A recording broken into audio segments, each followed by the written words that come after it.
നമസ്കാരം, ജന്മഭൂമിയിലേക്ക് സ്വാഗതം. ഉത്തർപ്രദേശിലെ ബാരാബങ്കി ജില്ലയിൽ 2 മാസം മുമ്പ് നടന്ന വികാസ് വധക്കേസ് ചുരുളഴിച്ചു പോലീസ്. യുവാവിനെ കൊലപ്പെടുത്തി കെട്ടിത്തൂക്കിയ അമരേഷ് കുമാർ എന്ന ആളാണ് പിടിയിലായത്. ഈ കേസിലെ കൊലപാതകത്തിന് പിന്നിലെ കാരണം എല്ലാവരെയും ഞെട്ടിച്ചിരിക്കുകയാണ്. തന്റെ പെൺമക്കളുടെ മാനം രക്ഷിക്കാനാണ് വികാസിനെ കൊലപ്പെടുത്തിയതെന്ന് കൊലപാതക കുറ്റം ചുമത്തി അറസ്റ്റിലായ അമരേഷ് പറഞ്ഞു. വികാസിന്റെ മരണത്തിൽ ദുരൂഹത ഉണ്ടെന്ന് കാട്ടി ജൂൺ 2-നാണ് റൌണഹർ മജ്രെ അൻവാരി സ്വദേശിയായ സഞ്ജയ് പോലീസ് സ്റ്റേഷനിൽ പരാതി നൽകിയത്. മെയ് 31 ഉച്ച കഴിഞ്ഞ് 3 മണിയോടെയാണ് വികാസിനെ കാണാതാകുന്നത്. വ്യാപക തിരച്ചിലിനൊടുവിൽ അന്ന് വൈകിട്ട് 6:30 കോൾഡ് സ്റ്റോറിന് സമീപത്തെ വനത്തിൽ മരത്തിൽ തൂങ്ങിയ നിലയിൽ വികാസിന്റെ മൃതദേഹം കണ്ടെത്തിയിരുന്നു. മരിച്ച വികാസ് തന്റെ പെൺമക്കളെ പലപ്പോഴും ശല്യപ്പെടുത്താറുണ്ടെന്ന് അമരേഷ് കുമാർ പോലീസിനോട് പറഞ്ഞു. പലപ്പോഴും തന്റെ പെൺമക്കൾക്ക് നേരെ വികാസ് അശ്ലീല പ്രദർശനം നടത്താറുമുണ്ടായിരുന്നു.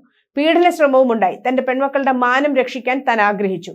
അതിനാലാണ് വികാസിനെ കൊന്നത് എന്നാണ് അമരേഷ് കുമാർ പോലീസിനോട് പറഞ്ഞത്. സംഭവ ദിവസം മരിച്ച വികാസ് തന്റെ പെൺമക്കളെ വൃത്തികെട്ട പ്രവൃത്തികൾ ചെയ്ത് വിളിക്കുന്നത് പ്രതി കണ്ടിരുന്നു. തുടർന്നാണ് വികാസിനെ കൊലപ്പെടുത്താൻ പ്രതി തീരുമാനിച്ചത്. വികാസിനെ കൊലപ്പെടുത്തിയ ശേഷം വനത്തിന് സമീപം ഉപേക്ഷിച്ചു. വികാസിന്റെ കൊലപാതകം ആത്മഹത്യയാണെന്ന് തോന്നുന്നതിനായി മൃതദേഹം മരത്തിൽ തൂക്കിയിട്ടു. പ്രതി അമരേഷ് കുമാറിനെ പോലീസ് സംഘം അറസ്റ്റ് ചെയ്ത് കോടതിയിൽ ഹാജരാക്കി. തുടർന്ന് പ്രതിയെ കോടതി റിമാൻഡ് ചെയ്തു. News desk, Janmabhumi.